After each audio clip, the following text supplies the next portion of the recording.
वो शराबी सुन रहा है कि नहीं सुन रहा है? अच्छा चले, आपके इस देहात में तो 2-4 बीघे का कब्रिस्तान होगा, लखनऊ में तो कहीं कहीं जो है वो एकड़ पे कब्रिस्तान फैला हुआ है। खुद मदीने मुनव्वरा चले जाए तो कई एकड़। मैं नजफ अशरफ गया, पूरी दुनिया का सबसे बड़ा कब्रिस्तान वहां पर मैंने देखा। लेकिन आप हर कब्र पे सलाम करते हो या कब्रिस्तान के गेट पे करते हो? जो करते हो सही बोलना, अल्लाह का वास्ता सही बोलना। गेट पर। और किस नियत से करते हो कि सब सुन रहे हैं? बोलो भाई, सुन रहे हैं? अब मैं यहां से बोलूं बगैर माइक के तो वो नहीं सुनता, वो कब्र वाला दिल में सलाम करने पे कैसे सुनता है? तो आप कहेंगे कि बात सैयद साहब ये है कि ये जिस्म के कान से सुनते हैं और वो रूह के कान से सुनता है। तो यहाँ मौलाना के जिस्म के कान से ज्यादा ताकत किसके कान में है? शराबी की रूह के कान में। अरे नादान, जब तेरे शराबी की रूह इतनी ताकतवर है कि गेट पे किया हुआ सलाम सुन सकती है, तो जिसके सदके अल्लाह ने कायनात को पैदा किया, उस नबी के सुनने का आलम क्या? बेशक बेशक, सुभान अल्लाह। जो माँ के पेट में रहकर लौहे महफूज पर चलने वाले कलम की आवाज को सुन सकते हैं, वो कब्र के पेट में रह करके गुलामों के सलाम की आवाज को नहीं सुन सकते।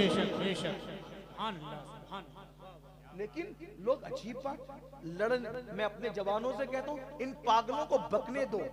आप न लड़ो, आप तिजारत पे तवज्जो दो, आप एजुकेशन पे तवज्जो दो, आप बच्चों की अच्छी परवरिश पे तवज्जो दो, आप मुल्क की सियासत में हिस्सा लेकर आगे बढ़ने पे तवज्जो दो। इन पागलों को बकने दो। आप कौन सा रास्ता इख्तियार करें? मेरे इमाम कहते हैं, फरमाते हैं और बहुत खूबसूरत पैगाम देते हैं। कहते हैं कि आसियो थाम लो दामन उनका, वो नहीं हाथ झटकने वाले, और सुन्नियों उनसे मदद मांगे जाओ, सुन्नियों उनसे मदद मांगे जाओ। बड़े बकते रहे बकने वाले, बकने वालों को बकने दीजिए। आप अपनी गुलामी का रिश्ता नबी से मजबूत करते रहे।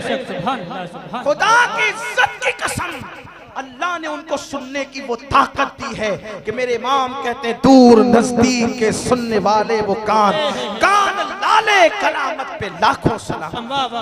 बात दूर निकल गई, अर्ज कर रहा था। सईद इब्ने मुसय्यब कहते हैं, मैं मौलाए कायनात सैयदना अली के मुर्तजा के साथ कब्रिस्तान गया। अली पाक ने कब्र वालों को सलाम किया। सलाम किया तो कब्रों से जवाब आया।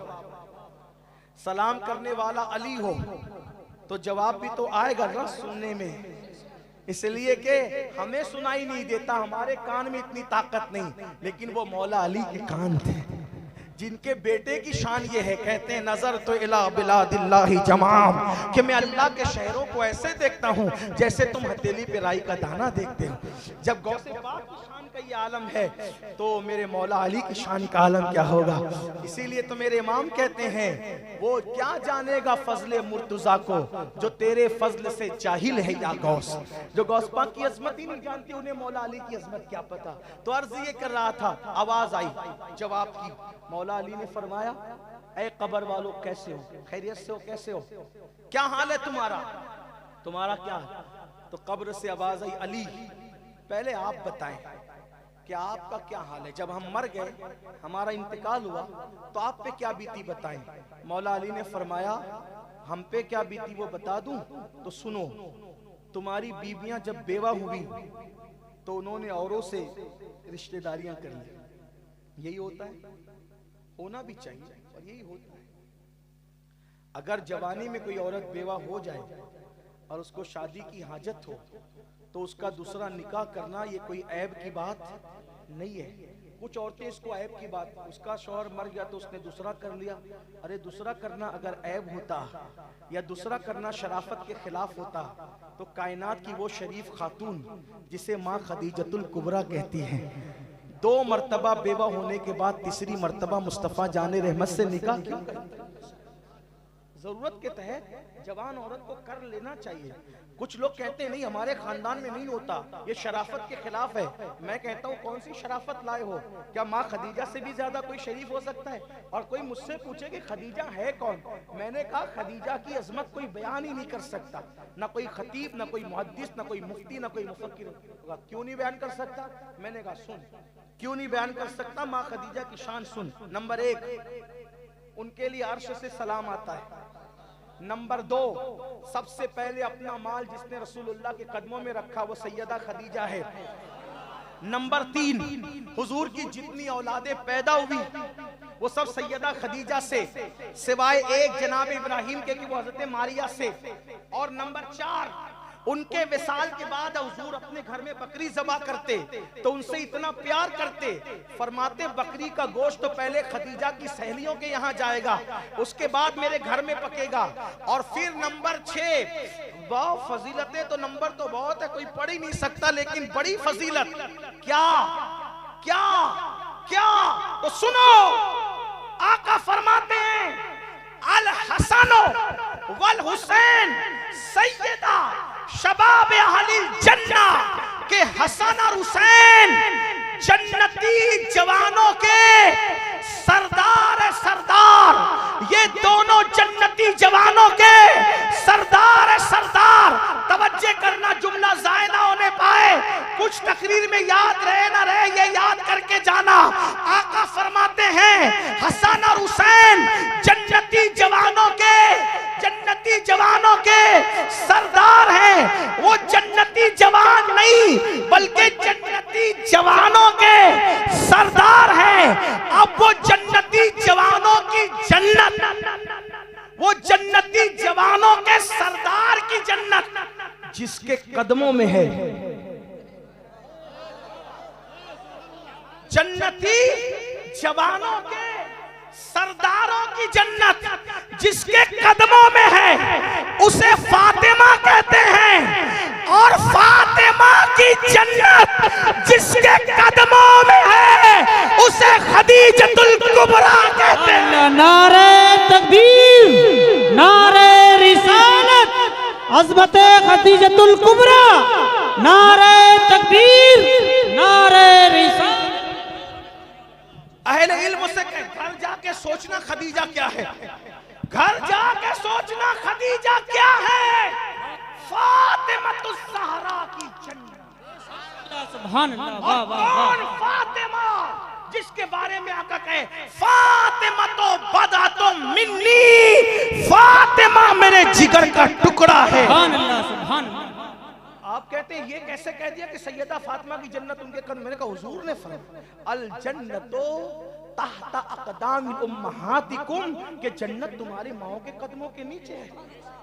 तो वो सैयदा फातिमा की अम्मी है, वो सैयदा ये है खदीजा, ये है ऐसी शरीफ खातून जब एक शौहर के इंतकाल के बाद दूसरा निकाह कर सकती है और दूसरे शौहर के इंतकाल के बाद तीसरा निकाह कर सकती है। तो आज है उनसे कोई शरीफ खातून, कोई उनकी जूती के लायक नहीं है।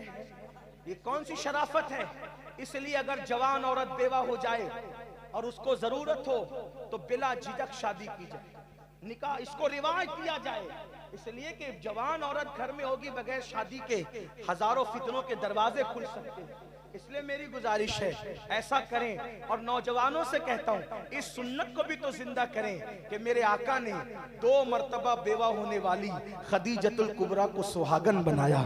ये भी तो मेरे आका की सुन्नत है। आजकल तो लोग इस पे तवज्जो ही नहीं करते। तो बहरहाल मैं अर्ज ये कर रहा था, मौलाए कायनात ने क्या फरमाया। मौला अली फरमाते हैं ऐ कब्र वालो, ऐ कब्र वालो, जब तुम हमसे जुदा हो गए मर के तो तुम्हारी बेवाओं ने दूसरों से रिश्तेदारियां कर ली, तुम्हारी बेवाओं ने दूसरों से रिश्तेदारियां कर ली। और फिर फरमाया तुम्हारे घरों में तुम्हारे दुश्मन आबाद हो गए, तुम्हारा कमाया हुआ माल तुम्हारे बच्चे इस्तेमाल कर रहे हैं, तुम्हारा कमाया हुआ माल लोग उस पे ऐश कर रहे हैं, हिसाब तुमने देना है। फरमाया इससे ज्यादा मैं क्या बताऊं। फिर फरमाया कब्र वालों अब तुम बताओ मरने के बाद तुम्हारा क्या हाल हुआ। तो एक कब्र से आवाज आई ऐ मेरे मौला, ऐ अली पाक, बात ये है जब हम मर कर कब्र में आए तो इस कब्र में हमारा हाल ये है कि सबसे पहले हमारे बाल झड़ गए, सर के बाल, भवों के बाल, पलक के बाल सब झड़ गए। ये हमारी कब्र का हाल कौन बता रहा है। मुर्दे मौला अली को बता रहे, ये सब झड़ गए, ये सब झड़ गए बाल। बालों पे कितना इतराते थे हैं? इधर से निकले तो बाल, उधर से निकले तो ये इतराना था बाल पे। मैं कहता हूं कोई मना नहीं करता, मैं बाल रखो, अच्छे से रखो, अच्छे रहो, बन संवर के रहो। मैं तो नौजवानों को कहता हूँ कि जिम करो, जिस्म मजबूत बनाओ, खूबसूरत बनाओ। मैं कोई दकियानुसी ख्याल का आदमी नहीं, लेकिन इतना कहता हूँ 1 घंटा जिम जाते हो जिस्म बनाने के लिए, 10 मिनट मस्जिद में आ जाया करो जिस्म बचाने के लिए। जिम जाओगे जिस्म बनेगा, मस्जिद में आओगे कब्र में जिस्म महफूज रहे। बनाने की फिक्र है तो बचाने की फिक्र भी तो करना है। मैं जिम के लिए मना नहीं, मैं तो ये कहता हूं हर मोहल्ले में जिम होनी चाहिए, हर जवान को करना चाहिए। हाँ, ये मैं वो आदमी नहीं कि 40 साल की उम्र में कुर्सी पे बैठ के नमाज पढ़ो ना। इतने मजबूत बनो, ताकतवर बनो कि अल्लाह तुम्हें 80 साल की उम्र दे तो 80 साल की उम्र में भी तुम खड़े होकर नमाज पढ़ सको। और ये कब होगा? ये कसरत से होगा, मेहनत से होगा। लेकिन सिर्फ जिस्म बनाने की फिक्र ना करो, जिस्म बचाने की भी फिक्र करो। ताकत अगर जिस्म में नहीं हो तो न खड़े होकर नमाज पढ़ सकता कोई, न खड़े होकर तकरीर कर सकता कोई, न खड़े होकर बात कर सकता कोई है। हर हमारा मजहब तो ताकत वालों का है। लोग 60 साल की उम्र में हाथ में डंडा लेकर के कपाने लगते हैं। गरीब नवाज की पहली शादी जो हुई है तो बाज रिवायात के मुताबिक 60 साल में हुई, बाज रिवायात के मुताबिक 70 साल में हुई, और अल्लाह ने उनको 5-5 बच्चे अता किए। आज है कोई 60-70 साल का ऐसा इंसान जिसकी इतनी कुव्वत हो कि वो शादी कर सके? बेचारा ये सोचेगा भी तो समाज बाइकाट कर देगा। लेकिन ये तो सरकार गरीब नवाज है। इस उम्र में भी ताकत कितनी थी। हजरत सलमान फारसी ने जो आखिरी जंग लड़ी है वो 200 साल कुछ उम्र में लड़ी है। बाज लोग कहते हैं सलमान फारसी की उम्र 300 साल की हुई, 200 साल की उम्र के बाद जंग लड़ी। हजरत अम्मार बिन यासिर ने जो जिंदगी की आखिरी जंग लड़ी वो 90 साल के बाद लड़ी। ये है उनकी ताकतों का आलम। और यहाँ क्या हाल है? 40 साल की उम्र में हम लटक गए, क्यों? कसरत नहीं करते। और ये भी आपको बता दूं, दुनिया में कोई ऐसी वर्जिश नहीं जो नमाज का मुकाबला कर सके। अगर सही सही तौर पे बराबर पढ़ोगे ना, फजर की बराबर 4 पढ़ो, सुहर की बराबर 12 पढ़ो, असर की बराबर 8 पढ़ो, मगरिब की बराबर 7 पढ़ो, इसी तरीके से इशा की 17 पढ़ो। अगर पूरी रिकतें पढ़ोगे इंशाअल्लाह जिस्म इतना मजबूत होगा कि न कभी घुटने का मर्ज होगा, न कभी कमर का मर्ज होगा। लेकिन हम सब करना चाहते हैं, अल्लाह रसूल के बताए बात नहीं करना। अल्लाह रसूल ने पहले बताया, डॉक्टर बाद में बता रहे हैं। फर्क ये है, अल्लाह रसूल बताएं तो अमल नहीं करते, डॉक्टर कहे तो अमल करते हैं। देखो आज सारी दुनिया के लोग क्या कहते हैं? मोटापा कम करना है, सुबह पैदल चलो। ब्लड प्रेशर कंट्रोल करना है, सुबह पैदल चलो। शुगर कंट्रोल करना है, सुबह पैदल चलो। बीमारी से बचना है, सुबह पैदल चलो। सारे मजहब के लोग सुबह पैदल चल रहे हैं। मुसलमान रात के 3 बजे तक आवारगी करता है और 12 बजे तक सोता पड़ा रहता है। आपसे मैं पूछता हूँ, ये सुबह पैदल लोग आज चला रहे हैं। मेरे नबी ने 1450 साल पहले फरमाया था, जो फजर की नमाज के लिए पैदल चलकर मस्जिद में जाएगा अल्लाह क़यामत के दिन उसको अर्श का साया अता फरमाएगा। हुजूर ने तो फजर में पहले ही पैदल चलने की बात की। और एक बात और बताऊं, मैंने एक दिन गौर किया, यार ये सुबह को ही सब पैदल क्यों चला रहे, और हुजूर भी सुबह को पैदल चला रहे, क्यों? आखिर सुबह में क्या तासीर है? तो मेरे दिमाग में एक बात आई, क्योंकि सुबह सुबह हुजूर की मिलाद हुई थी। तो सुबह जो बरकतें उतरती है मिलाद मुस्तफा के टाइम, उस वक्त तो ऐसे कोई बरकत नाजिल नहीं होती और टाइम में। इसी को मेरे इमाम कहते हैं, जिस सुहानी घड़ी चमका तैबा का चांद, उस दिल अफरोज साथ पे लाखों। सुबह का टाइम हुजूर की विलादत का टाइम है, बड़ा बरकती टाइम है। पैदल तो मौलाए कायनात से मुर्दों ने कहा, बाल झड़ गए और कहा आंखें पिघल कर बह गई। आंखें पिघल के बह गई, कफन फट गया और पेट फूल करके फट गया।